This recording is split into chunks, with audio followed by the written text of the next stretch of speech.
কথা বলতে আসলাম আমাদের আসন্ন জ্বালানি সংকট নিয়ে। ইতোমধ্যে আমাদের সরকার হচ্ছে জ্বালানি খাতে $2 বিলিয়ন ফান্ড চাচ্ছে এবং ডেফিনেটলি আগেকার সরকারগুলোর মতো আমাদের বর্তমান সরকারও লোন করতে চাচ্ছে IMF কিংবা ওয়ার্ল্ড ব্যাংক থেকে, অর্থাৎ আমাদেরকে আবারও ঋণের জালে আবদ্ধ করবে সরকার। এইভাবে এই যে জ্বালানি সংকটটা তৈরি হলো, এই জ্বালানি সংকট তৈরি হওয়ার কারণ কি, কিংবা আমাদের আরো যে অন্যান্য ইকোনমিক ক্রাইসিস, আমাদের যে পলিটিক্যাল ক্রাইসিস, এই যে ক্রাইসিস গুলো এগুলো কেন তৈরি হয়, মূল কারণটা কি? আমরা সাধারণভাবে যে যদি বলি তাহলে বলবো যে ভাই, সারা বিশ্বে যুদ্ধ চলছে, এখন তেল সমৃদ্ধ দেশগুলো থেকে যেখান থেকে আমরা তেল আমদানি করি ওখান থেকে তেল আসতে পারছে না, তাই আমরা জ্বালানি সংকটে আছি। কিন্তু আদৌ কি ঘটনা তাই? একটা সাম্রাজ্যবাদী শক্তি যখন ইচ্ছে যে কোনো রাষ্ট্রে হামলা করবে, তাকে গুলি করবে, তাকে র্যাক দিবে, তার শাসককে তুলে নিয়ে চলে যাবে, হত্যা করবে, যখন তখন যা খুশি করবে, চাপিয়ে দিবে যা খুশি। সারা পৃথিবী এগুলো সহ্য করতে হবে। সে যখন তখন হচ্ছে কি আমাদের যে কোনো সংকট তৈরি করে দিবে এবং তার কথা তুমি শুনবা, সে তোমাকে কিছু সুবিধা দিবে, আবার যখন ইচ্ছে সে সুবিধাগুলো তুলে দিবে, তার অনুগত শাসক বসাবে। আমাদের শাসন ব্যবস্থা আমরা পছন্দ করতে পারবো না। এই সমস্ত সংকটের মূল হচ্ছে এই জায়গাটাতে। দেখেন, ইরান যুদ্ধ আমাদের অনেকগুলো বিষয় ক্লিয়ার করে দিয়েছে। প্রথম কথা হচ্ছে আমেরিকা কোনো অজেয় শক্তি না। ইসরায়েলের শক্তি নিয়ে যে রূপকথাগুলো প্রচলিত ছিল একেবারে মিথ্যা। আজকে ইসরায়েলের যে সেনাপ্রধান সে বলছে যে তা বাহিনী কলাপস করবে, তার লোকবল সংকটে কলাপস করবে। ইরান ও লেবাননের বিরুদ্ধে একই সঙ্গে একাধিক সম্মুখ সারিতে যুদ্ধ করছে ইসরায়েল সেনাবাহিনী IDF। এতে করে বাহিনীটিতে দেখা দিয়েছে সেনা সংকট। এমন পরিস্থিতি চলতে থাকলে ইসরায়েলি বাহিনী ভেঙে পড়বে বলে জানিয়েছেন দেশটির সেনাপ্রধান ইয়াল জামির। কাহিনীটা কোন জায়গায়? তারা তো বলে তাদের দু একজন আহত হয়, তাদের কেউ নিহত হয় না, তাহলে কলাপস কেন করে ভাই? তাও লোকবল সংকটে। তার মানে অনেকগুলো সংবাদ আমরা পাচ্ছি না যা তাদের নিয়ন্ত্রিত মিডিয়া দিয়ে আমাদের সামনে আসে, আমাদের কানে আসে। অর্থাৎ তাদের বিপুল পরিমাণ সৈন্য ক্ষয়ক্ষতি হচ্ছে, মারা যাচ্ছে, তাদের অবকাঠামো ধসে পড়ছে এবং তারা অজেয় কোনো শক্তি না। আর শুধুমাত্র এয়ার পাওয়ার দিয়ে হচ্ছে কোনো একটা রাষ্ট্রকে ধ্বংস করা যায় না।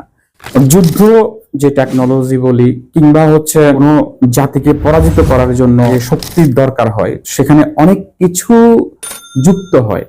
ইকোনমি, স্ট্র্যাটেজিক্যাল পজিশন, যেটা হচ্ছে কি একেবারে চোখে আঙ্গুল দিয়ে আমাদেরকে এই ইরান যুদ্ধ দেখিয়ে দিল।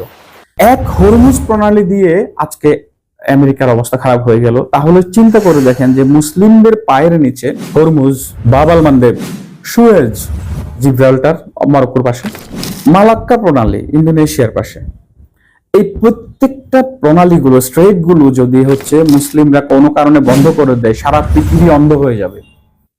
আমাদেরকে শোনানো হয় হচ্ছে পরমাণু শক্তির কথা। হ্যাঁ, পরমাণু শক্তি মুসলিমদেরও আছে।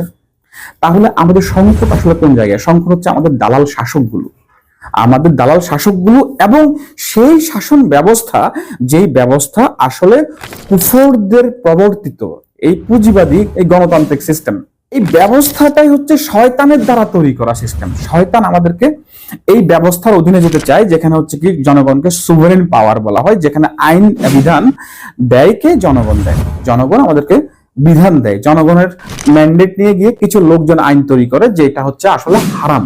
এই জিনিসটা যখন হয় তখন হচ্ছে কি আমরা আল্লাহ সুবহানাহু ওয়া তাআলার জায়গায় জনগণকে বসিয়ে দিই এবং আমরা আলটিমেটলি গোলাম হয়ে যাই কিছু মানুষের। আর এই কিছু মানুষগুলোকে নিয়ন্ত্রণ করে তাদের বিগ বস USA, আমেরিকা আমাদেরকে নিয়ন্ত্রণ করে তার এই সিস্টেম দিয়ে। এই সিস্টেমের কারণে হচ্ছে কি আমরা তাদের অনুগত কিছু লোকজনকে সবসময় হচ্ছে শাসক হিসেবে পাই। কারণ হলো যে তারা সেই সমস্ত লোকজনকেই ক্ষমতায় নিয়ে আসে যে সমস্ত লোকগুলো তাদের অনুগত, তাদের কথা শুনে তাদের মতো করে হচ্ছে কি আমাদেরকে শোষণ করে।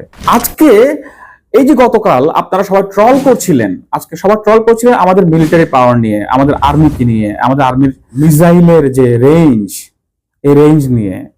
আমাদের ফাইটার নেই, আমাদের লং রেঞ্জ মিসাইল নেই। কেন নাই? আমাদের পররাষ্ট্রনীতি কি হইলো? এটা হচ্ছে কি সবার সাথে বন্ধুত্ব, কার সাথে শত্রুতা নাই। আরে ভাই, আজকে ইরান যে লং রেঞ্জ মিসাইল সে হচ্ছে বানিয়েছে, কেন বানিয়েছে? কারণ সে আসলে সবাইকে শত্রু জ্ঞান করেছে বলেই বানিয়েছে। তার পররাষ্ট্রনীতি সবাইকে শত্রু জ্ঞান করেছে বলেই। পাকিস্তান কেন হচ্ছে কি লং রেঞ্জ মিসাইল, সে ভালো ফাইটার, পরমাণু শক্তি অর্জন করেছে, কারণ সে জানে তার শত্রু হচ্ছে ভারত, তার শত্রু হচ্ছে আমেরিকা, তার শত্রু হচ্ছে ইসরায়েল। কিন্তু আমরা তো সবার বন্ধু, তাহলে আমাদের মিসাইলের রেঞ্জ কত হবে? 70 কিলোমিটার, যা হচ্ছে কি আসলে আমাদের এক শহর থেকে আরেক শহরে যাবে। অর্থাৎ আমাদের দেশের ভিতরে যে বিদ্রোহ, ওই বিদ্রোহ দমন করার জন্য হচ্ছে কি এই টেকনোলজি। এখানে আমাদের আসলে অন্য কোনো উদ্দেশ্য নাই। আমরা যদি একটা মিসাইলকে ইন্ডিয়া নিয়ে যেতে হয়, তাহলে সীমান্তে নিয়ে গিয়ে তারপর শুট করতে হবে। কারণ কি? কারণ ওই যে আমাদের পররাষ্ট্র নীতি। আমরা আর্মিকে ট্রল করতে পারি না, কারণ আর্মি তো একটা টুলস। আর্মি নিয়ন্ত্রিত হয় কারে দিয়ে? ভাই, আর্মিকে নিয়ন্ত্রণ করতে শাসন ব্যবস্থা দিয়ে।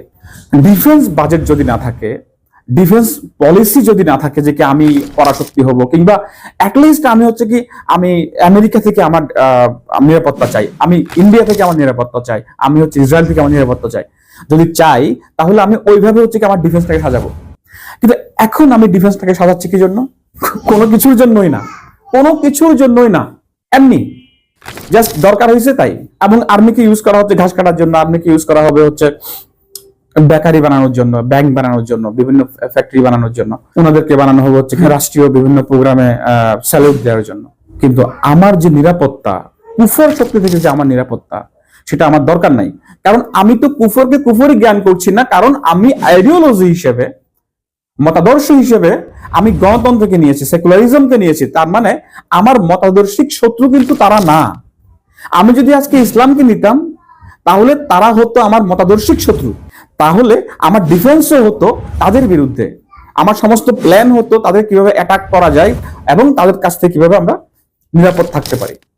তাহলে আলটিমেটলি এই জ্বালানি সংকট বলি, আলটিমেটলি এই আমাদের উপর যে আক্রমণ হয়, মুসলিমদেরকে উপর যে মারা হয়, আমাদের নারী শিশু থেকে শুরু করে আমাদের যুবক বৃদ্ধ সবাইকে যে এইভাবে ধ্বংস করে দেওয়া হয়, জ্বালিয়ে দেওয়া হচ্ছে, এই সমস্ত সমস্যার একটাই সমাধান, খিলাফা রাশিদা। এবং আল্লাহর রাসূল সাল্লাল্লাহু আলাইহি ওয়াসাল্লাম আমাদেরকে এই খিলাফা রাশিদা আবার প্রত্যাবর্তনের সুসংবাদ দিয়ে গেছেন। ওনার একটা বিখ্যাত হাদিস আপনারা জানেন সবাই, বহুবার এটা চর্চিত, যে আবার খিলাফত আসবে নবুয়তের আদলে। আমরা সবাই জানি এটা, কারণ আর কোন নবী রাসূল আসবে না। পৃথিবী যুগে যুগে যখনই ধ্বংসের মুখোমুখি চলে গিয়েছিল, তখনই হচ্ছে আল্লাহ সুবহানাহু ওয়া তাআলা নবী রাসূল পাঠিয়ে এই পৃথিবীকে ধ্বংস থেকে রক্ষা করেছেন। কিন্তু রাসূলুল্লাহ সাল্লাল্লাহু আলাইহি সাল্লামের পরে আর কোন নবী রাসূল আসবে না, কিন্তু অধিক সংখ্যক খলিফা আসবে, যারা হচ্ছে এই পৃথিবীকে রুল করবে আল্লাহ সুবহানাহু ওয়া তাআলার বিধান দিয়ে। তাহলে আমাদের এই একটাই সমাধান। আর যেই পরাশক্তিকে আমরা ভয় পাই, তাদের ব্যাপারে আল্লাহ সুবহানাহু ওয়া তাআলা আনকাবুত বলেছেন তাদের ষড়যন্ত্র সবগুলো হচ্ছে কি মাকড়সা জালের মতো দুর্বল, এবং তাদের নিজেদের ভিতরে যে ঐক্য, এটাও নাই আসলে। আমরা মনে করি তারা ঐক্যবদ্ধ না। আজকে ইরান যুদ্ধের সময় দেখেন, যখনই ইরানের একটু শক্তিমত্তা টের পেল, তখন ইউরোপ আলাদা হয়ে গেল। ফ্রান্সের মতো দেশ বলছে যে এই যুদ্ধে আমরা অংশ নেওয়া মানে হচ্ছে ডুবন্ত টাইটানিকে উঠা। ব্রিটেন প্রত্যাখ্যান করলো তাদেরকে, স্পেন প্রত্যাখ্যান করলো তাদেরকে, জার্মানি প্রত্যাখ্যান করলো তাদেরকে, তাদের পাশে আসে কেউ নেই। আর আজকে যদি একজন খলিফা, একটা মোটামুটি মিডিয়াম টাইপের শক্তিশালী একটা মুসলিম রাষ্ট্র যদি খিলাফত ডিক্লেয়ার করে দেওয়া হয়, এই উম্মার মাঝে জাগরণ তৈরি হবে।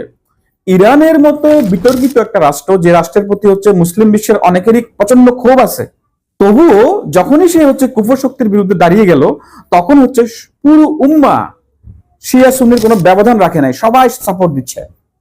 শুধুমাত্র কয়েকটা ওই সৌদি প্যাট পূজারি যাকে বলা হয় আর কি, পদলেহি কয়েকটা তাত্ত্বিক ছাড়া, আর বাকি পুরো উম্মা শুধুমাত্র কুফরের এগেইনস্টে লড়াই করছে, এই কারণে সমর্থন দিচ্ছে কিন্তু ইরানকে।